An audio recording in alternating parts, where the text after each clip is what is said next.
Okay, you guys, I'm going to show you how to finish up prepping the savory pork tenderloin, or if you chose to do pork chops instead of a pork tenderloin, you'll have those in your bag.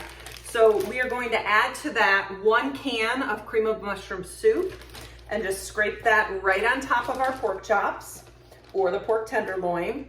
And I just like to use a little scraper to go ahead and get it all out of there. Then after that, we're just doing 1 tablespoon each of 3 amazing spices that are going to just spice this up. The Pampered Chef 3 onion rub, the garlic and herb rub, and the Asian seasoning mix. Okay, so those are all 3. We're on your list of pantry staples to buy. And so we've got our cream of mushroom soup added in there. Just rinse off real quick. And then I've got my 3 onion rub here.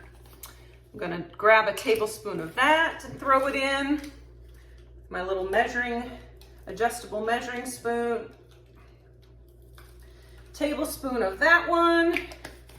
Tablespoon of Asian.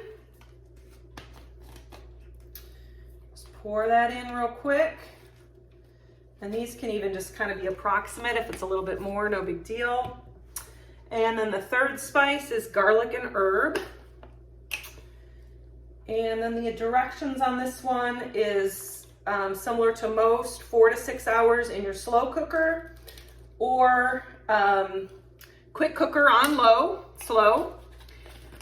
Or you can put this in your rock crock Dutch oven in the microwave after it's thawed for 15 to 25 minutes. Or you could cook this in the microwave in the deep covered baker. So I literally put all of that in there, slosh it all around so that the spices are nice and combined with your mushroom soup during the time that they're resting and freezing. And then when you pull this out and thaw it, you're just gonna dump it right into your crock pot and go from there. Whoops, there goes my label. Gotta re-stick my label on. All right, so there we have it. Pork tenderloin, savory pork tenderloin. Have fun making it, guys.